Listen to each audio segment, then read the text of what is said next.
algumas considerações que eu tentei resgatar da apresentação. Primeiro, que parece que ainda não se vislumbra um limite da longevidade humana num horizonte mais imediato. Que, embora as durações da vida humana se tornem um pouco mais homogêneas, a longevidade continua aumentando. Nesse momento, parece que o futuro próximo da curva de sobrevivência se situa entre os cenários 1 e 2, ou seja, uma compressão relativa da mortalidade. Ou seja, o N aumenta de uma maneira contínua e o desvio padrão, depois da idade modal, desacelera, mas continua diminuindo ligeiramente. E, logicamente, embora a dispersão da longevidade dos países pareça estar diminuindo, não podemos deixar de considerar que continua existindo grandes diferenças do tipo de mortalidade de diferentes subgrupos populacionais dentro dos países.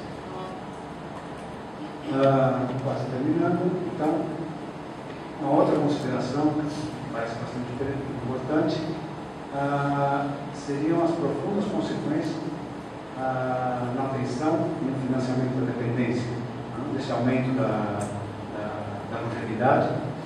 Então, se quer saber se o aumento na duração da vida humana está sendo acompanhado de um aumento na duração de vida com saúde. Na verdade, parece não existir um consenso a esse respeito, já que diferentes estudos mostram resultados contraditórios. Mas, de uma forma geral, parece haver uma certa percepção de aumento dos anos vividos em boa saúde, particularmente nos países mais desenvolvidos. Agora, com respeito às incapacidades, os estudos existentes também não são conclusivos. Em geral, parece que o período de vida com níveis mais graves de incapacidade tem diminuído, mas ao mesmo tempo que está aumentando a duração de vida com incapacidades mais moderadas. A esse respeito, eu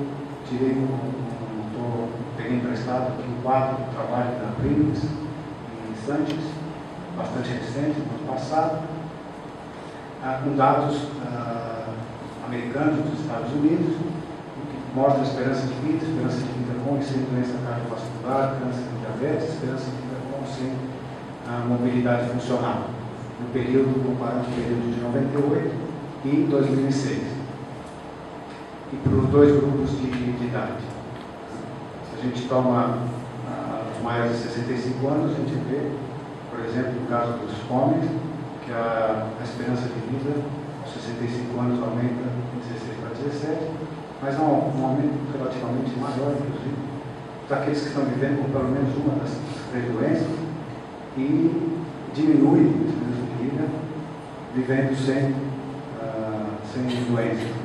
Ou a mesma coisa acontece com a funcionalidade. Aumenta o período que se vive com problemas de funcionalidade tanto para homens como para mulheres. Então, tendo isso em vista e para terminar, eu acho que uma consideração final que merece ser considerada e entrar no debate seria, então, eu também tiro do trabalho de Crimes e Sanches, que eu faço uma tradução livre aqui desse texto, seria que a respeito da compressão da morbidade. Como diz que a compressão da morbidade é uma ideia bastante atrativa. As pessoas aspiram a viver em boa saúde e morrer sem sofrimento, doença ou perda de funcionalidade. No entanto, a compressão da morbidade pode ser tão ilusória quanto a imortalidade. Nada indica que estejamos transitando ao mundo em que todos morremos sem experimentar doença, perda de funcionalidade ou incapacidade. Então, eu não entrei muito nesse tema durante a minha apresentação, mas eu acredito que o Casou vai falar um pouco sobre isso. Eu paro por aqui. Muito obrigado.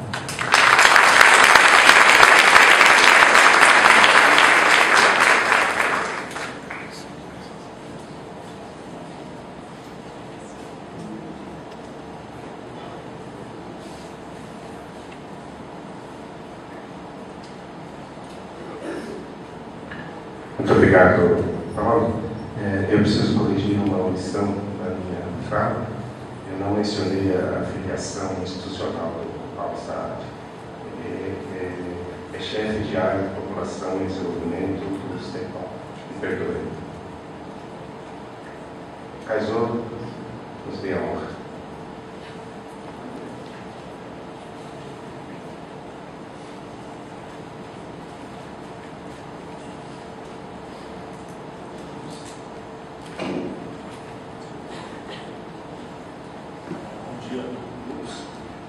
Bom dia a todos. Uma dúvida, né? Eu queria primeiramente agradecer à ABEP e à diretoria pelo convite, sempre muito lisonjeado. E eu queria começar a minha fala contando uma história. Na verdade, eu não sei se eu vou conseguir reproduzir a história na íntegra, que eu só pensei nisso, na verdade, ontem. E essa história é um pedaço do Metamorfoses do Ovídio. No Metamorfoses do Ovídio, o Ulisses, quando está voltando para casa, ele passa por uma praia e ouve uma voz. E ele pergunta quem é. E a pessoa fala que, a voz diz que é a Sibila Cumeia. E que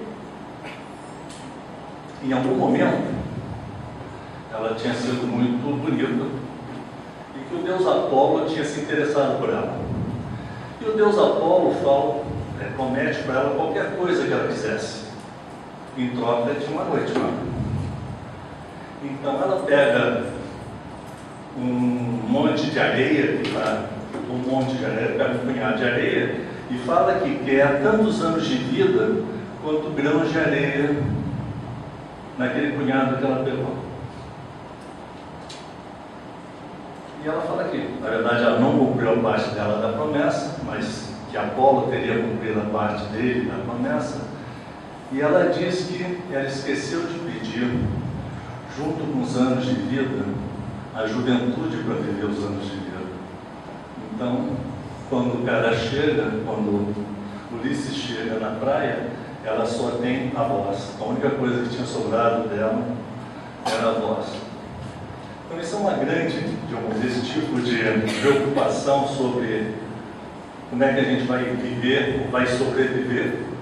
É algo que, digamos, os antigos gregos já se preocupavam, então sabiam da possibilidade de você sobreviver sem ter exatamente uma boa qualidade de vida.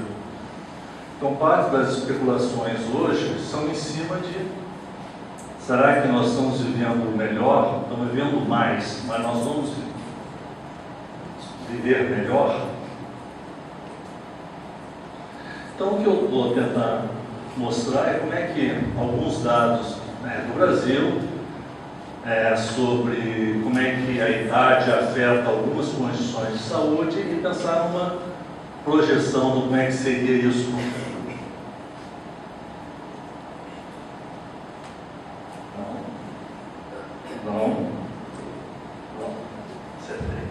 Então, primeiro, para uma contextualização internacional, aqui eu estou mostrando os grandes financeiros, aquela projeção das Nações Unidas. O preto, a linha preta é o Brasil, o azulzinho é a média do mundo, embaixo nós temos a África, então nós temos alguns países comparando, e o que a gente pode ver, né?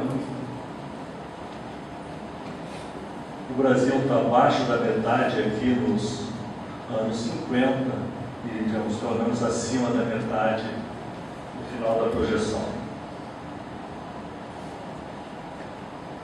Então, a taxa de crescimento dessa esperança de vida ao nascer, então nós temos valores razoavelmente altos para o Brasil, mas, em geral, nós temos uma queda nessa taxa de crescimento.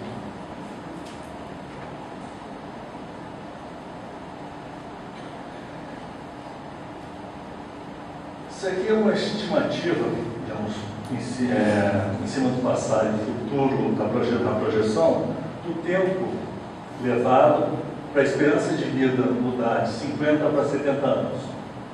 Então, e aqui é quando começou esse processo, quando chegou aos 50, é o começo da barra, e a barra termina quando chega aos 70 anos.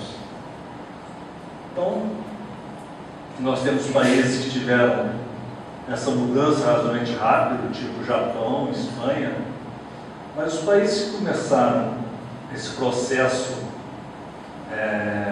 fomos pioneiros nesse processo, eles têm um período muito mais longo para chegar ao final desse processo. E acho que parte tem a ver com o que o Paulinho falou sobre essa parte de tenho bens que são transáveis, são tecnologias que eu posso levar para outros lugares, e isso ajuda esse aumento da esperança de vida, mesmo que alguns processos sejam mais caros e comecem primeiro com certos grupos mais afluentes, mas depois se disseminam para o resto da população.